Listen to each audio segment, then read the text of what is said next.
Welcome to the largest Buddhist monument in the world, the massive Borobudur. In Indonesian, ancient temples are known as Candi. Thus, Borobudur Temple is locally known as Candi Borobudur. This amazing temple not only serves as a shrine to the Lord Buddha, but it is also a place for Buddhist pilgrimage. I will now tell you the history behind Borobudur, before going into detail why the temple looks the way it does. It is hard to say exactly when and why Borobudur was built, as there are no written records to be found. Archaeologists and historians estimate that it was built during the Salandra dynasty in the mid-8th century and took around 75 years to complete.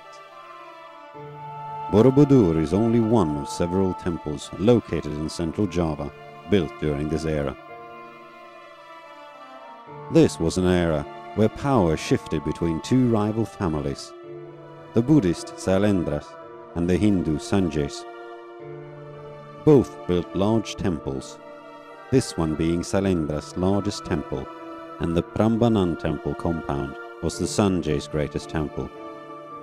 Even though these two dynasties were rivals, archaeologists have come to believe that there was never a large-scale religious conflict in Java, as temples of different religion have been allowed to remain, even during times when the rival was in power. Borobudur was later abandoned, for what reason is still unknown. What is known is that the center of power moved from central Java to East Java in the 10th century, and that several volcanic eruptions took place during the same period. If the latter influenced the former is hard to say, but many claim it is the most likely reason for the abandonment. Others believe it was used actively as a temple all the way into the 16th century, until the majority of the population converted to Islam. Again, the exact reason why it was abandoned is impossible to say. Even though Borobudur lay hidden for centuries, under layers of volcanic ash and jungle growth, the monument was not completely forgotten. According to the Javanese history scripts, small rebel battles have taken place close to the temple, and some notes associate the temple with bad luck and misery. One script mentions the misfortune of the crown prince of the Yogyakarta Sultanate, who despite the curse of the temple, paid it a visit in 1757. Upon returning to his palace after his Borobudur visit, he fell ill and died the very next day, so I hope you're not superstitious. The temple was discovered for the first time by foreigners in the early 19th century during the short British rule of the Dutch East Indies. The appointed governor, General Thomas Stamford Raffles, had heard about a hidden temple in the jungle in central Java, and he decided to investigate. He sent an expedition of around 200 men who found the temple and started clearing it of vegetation and dug away earth to reveal it. Reports of the finding were sent back to the governor, who ordered the temple to be fully revealed. The work on removing all the earth was finished in 1835.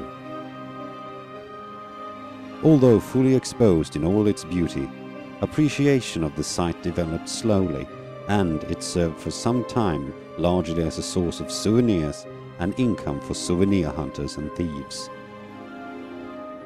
Borobudur started to receive some attention in the early 20th century, when a restoration project was initiated.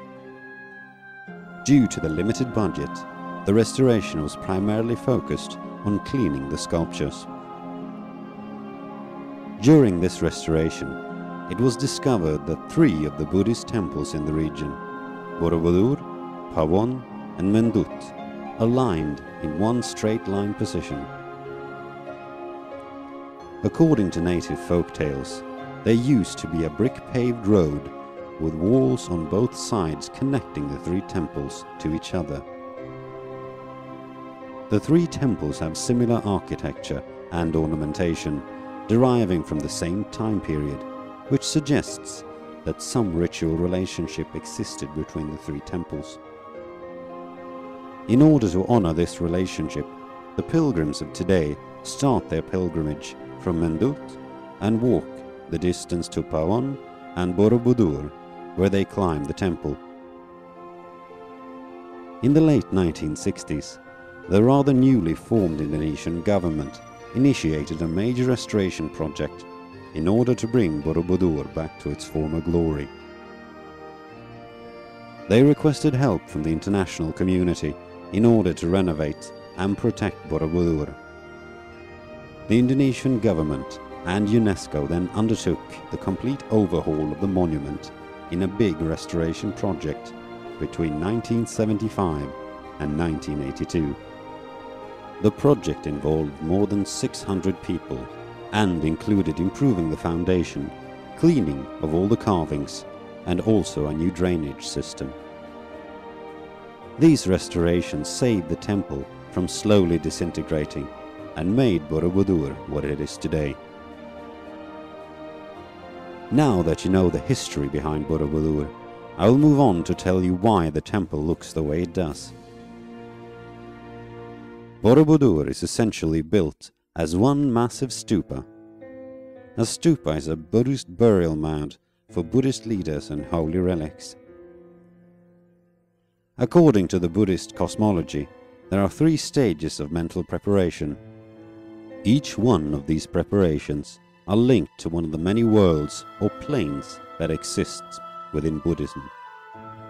Borobudur is based around these 3 stages of mental preparation, and each platform represents one of the 3 stages. The temple has a total of 9 platforms, of which the lower 6 are square and the upper 3 are circular.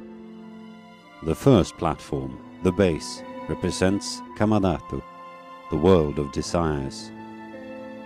The rest of the square platforms represent Rupadhatu, the world of forms. And the upper 3 circular platforms, together with the main stupa, represents the formless world, Arupadhatu.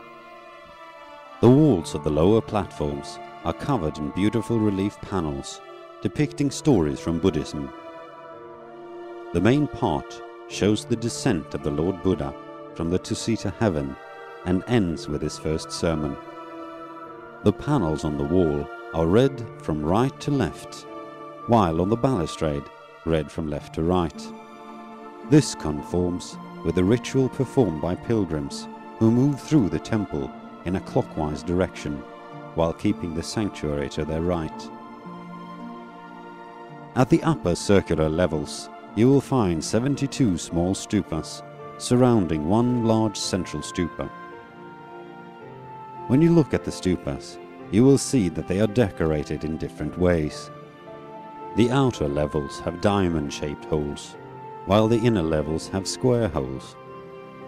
The diamond-shaped holes stands for instability, the square holes for stability, and the main stupa is solid, which stands for eternity.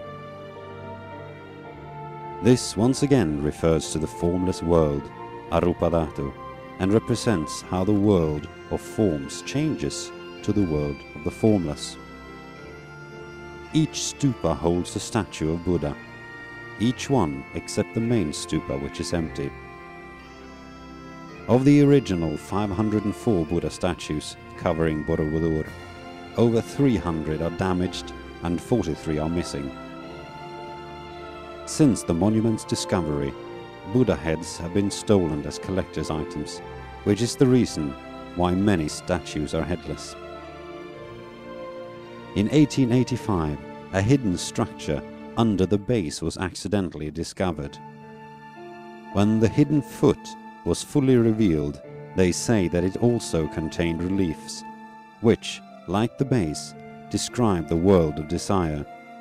Only a small part of the hidden foot can be seen, as the majority of the hidden foot is covered in a stone encasement, for which reason is unknown. The main theory, however, is that the encasement base was constructed long ago to add extra weight to the base, as the original base might have been incorrectly designed.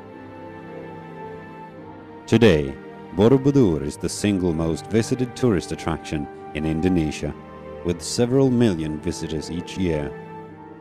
No wonder, as it is one of the most fascinating temples ever built.